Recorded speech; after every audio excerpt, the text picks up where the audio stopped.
Bonjour à toutes et à tous, vous écoutez Cinécast, le podcast qui chaque semaine vous recommande des films à voir au cinéma, en streaming ou en VOD. Bonne année à toutes et tous. Je vous le dis maintenant parce que j'allais dire j'ai oublié, non j'ai pas oublié, mais j'étais un peu fatigué donc j'ai pas fait mes podcasts habituels avec mon top de 2023 et les films les plus attendus de 2024. Je vais peut-être faire encore celui sur les films les plus attendus, je vais voir si j'ai un peu de temps ces prochains jours, ces prochaines semaines. Mais je ne vous fais pas de promesses parce que j'ai quand même beaucoup de travail en ce moment, beaucoup de films à voir.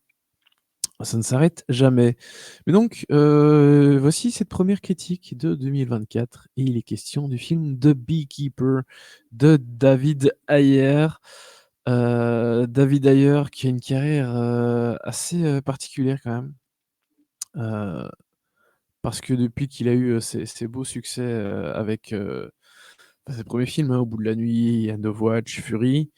Après ça s'est cassé la gueule royalement, Suicide Squad en gros, hein. Puis il y a eu Bright et puis il y a eu The Tax Collector. Oh mon Dieu, j'avais oublié qu'il avait fait ça, c'est vrai, The Tax Collector. Et puis voici qu'il revient donc avec ce The Beekeeper, un film avec Jason Statham. Alors je vais vous lire le synopsis, heu, qui est tout pété. Et puis je vous passerai l'extrait de la bande annonce évidemment, mais vous allez voir, c'est quand même enfin je le synopsis vous raconte tout le film à peu de choses près, mais comme souvent dans ce genre de film. En même temps, c'est pas le genre de film qu'on va voir pour avoir des grandes surprises, donc accrochez-vous. Il est question de la vengeance d'un homme qui va prendre une dimension nationale après qu'il se soit révélé être un ancien agent d'une puissante organisation clandestine connue sous le nom de Beekeepers. Heu, voilà, on va quand même regarder un extrait de la bande annonce. Et puis on en parle un peu plus longuement ensuite. You're a blessing, Mr. Clay. This place was crabgrass and weeds, and you brought it back to life. Mrs. Parker and I were friends. She was the only person who ever took care of me. I just got a message saying that there's a problem with my computer. Yes, ma'am, we got this. Yesterday, she shot herself. This is private property. Do you know what they do here? Scamming the weakest in our society. Buddy, I'm counting to 3. 1, 2, 3. There, I did it for you. I'm gonna burn this place to the ground. Will you stomp his ass out? You're telling me one man did this. The only thing you know is he's a beekeeper. A beekeeper? Well, that's not good. Beekeeper, that's not good. Non, effectivement, c'est pas bon, parce que, ce beekeeper, cet apiculteur, il est, très doué. Alors, si le film a l'air encore un peu confus dans votre tête après avoir entendu, enfin, ce synopsis, et cet extrait de la bande annonce, je vais vous le résumer de façon un peu plus simple et plus claire. Donc, nous avons une pauvre dame, au fin fond des États-Unis, qui, va se faire arnaquer par des méchants monsieur, heu, qui, qui vont en gros vider ses comptes en banque, après quelques petites manipulations et des clics sur des liens malfaisants. Elle va perdre donc tout son argent et le seul type, un peu sympa du coin qu'elle connaît, à qui elle loue sa grange, c'est cet apiculteur, hein, incarné par Jason Statham. Et donc ce que j'adore, c'est que dans ce synopsis que je vous ai lu, il n'est pas du tout question du fait, qu'il soit apiculteur. Il vous parle direct du fond de l'histoire, à savoir que, même si on le grille, très rapidement, heu, c'est un ancien agent évidemment, qui est doté de capacités et de compétences assez, nerveuses et fortes, hein. Le monsieur il sait tirer, il sait se battre, il sait faire plein de choses et donc quand il voit que sa sa «propriétaire» entre guillemets, qui est une amie aussi un peu, heu, va traverser ce moment très compliqué et puis, enfin va se faire arnaquer et puis elle va se suicider par la suite, il va pas être content. Il va prendre les choses en main et ça va partir très loin. D'où ce petit passage du synopsis que je trouve un peu, dommage, hein. puisqu'il dit que cette vengeance va prendre une dimension nationale.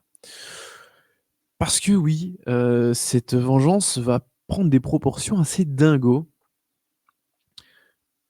et et le film va partir dans tous les sens, mais à un point que je soupçonnais pas à un moment, au début du film. Je pensais qu'on allait avoir un truc un peu classique, plus près d'un John Wick quelque part, pour reprendre cet exemple typique, un peu facile.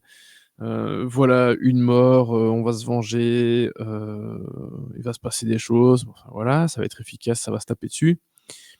Mais ici, le délire va beaucoup plus loin et vraiment prend plein de proportions.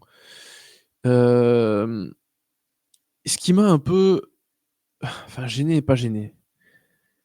J'ai bien aimé le film, j'ai pris du plaisir à le regarder, mais qu'est-ce que c'est mal écrit! Vraiment, le scénario, les dialogues, c'est du grand n'importe quoi. C'est-à-dire que j'aurais dû j'aime bien le début où, où il y a ce truc, avec cette dame qui se fait arnaquer, le gars qui va se venger et tout, et en fait, cette partie-là, elle est assez vite pliée et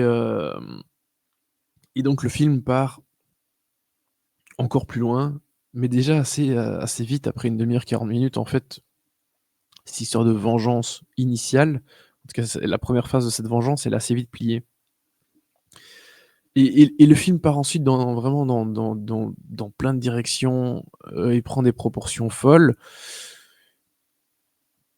Tellement folles que j'ai trouvé ça, en fait, beaucoup trop exagéré.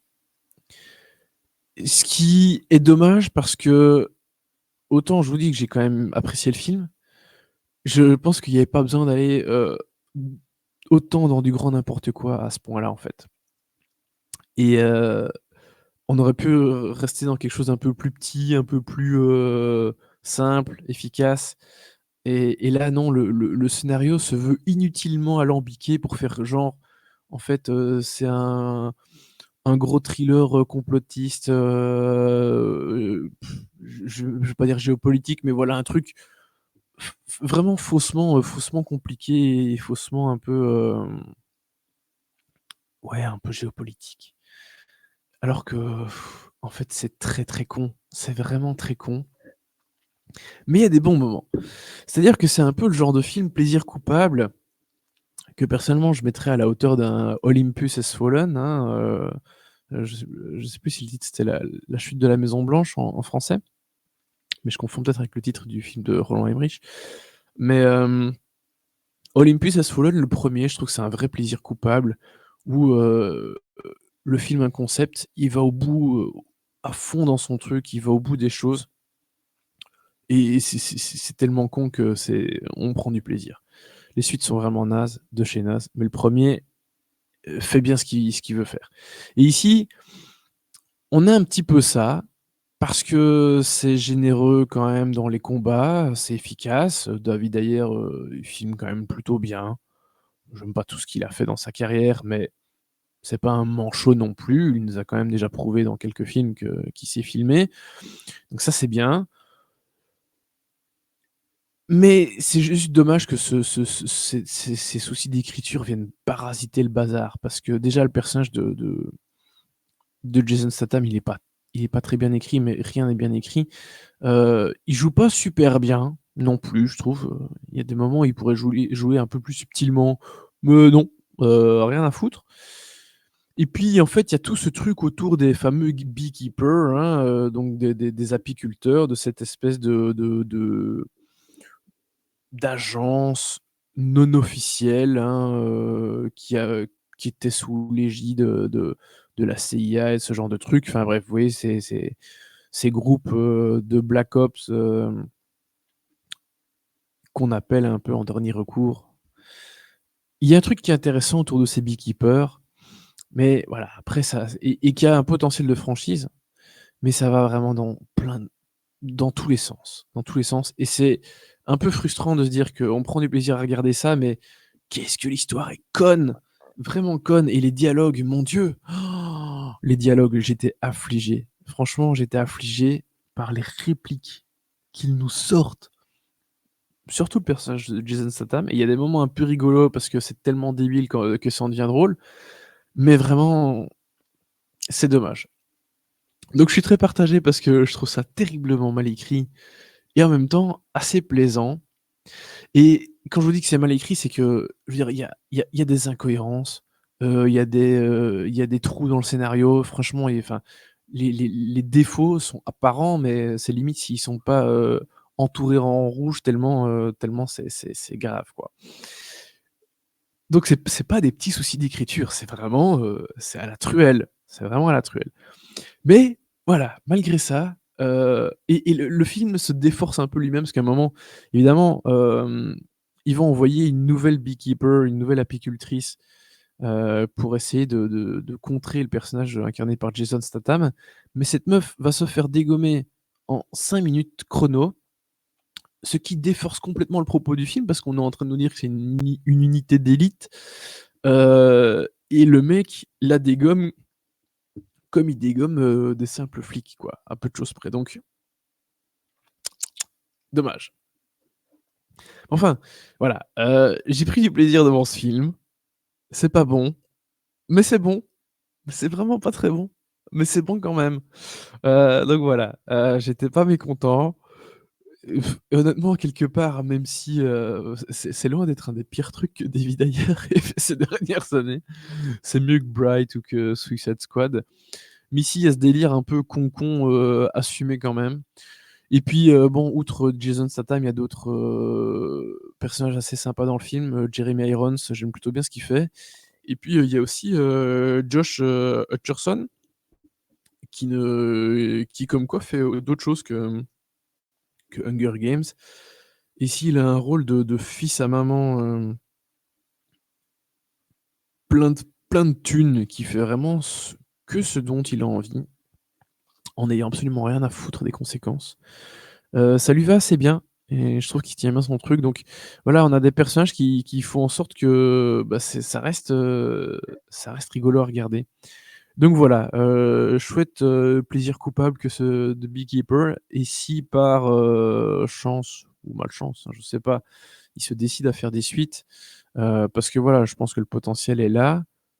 Espérons que ce soit quand même un peu mieux écrit que ça, parce que là, c'est vraiment quand même catastrophique. Bref, ça sort ce 10 janvier ici en Belgique. Je pense qu'il y a toujours pas de date de sortie prévue pour la France. Je sais même pas si ce sera du DTV ou sortira sur. Je pense que c'est un film Prime, si je dis pas de bêtises, donc ça va sans doute sortir sur Prime à un moment ou l'autre. Enfin voilà, vous verrez bien. Mais si vous êtes en Belgique ou si vous n'êtes pas loin, n'hésitez pas à aller le voir. Ça sort. Enfin, c'est sorti parce que nous sommes le 10 janvier. J'enregistre ça un peu à la bourre. C'est sorti ce 10 janvier dans les salles belges. Sur ce, je vous dis à bientôt pour des nouvelles recommandations. N'hésitez pas à nous suivre sur les réseaux sociaux avec le handle @cinecastbe. Et puis à nous écouter sur les plateformes de podcast habituelles, Spotify, Deezer, Apple, etc., etc. Sur ce, je vous dis à très très bientôt. Ciao ciao.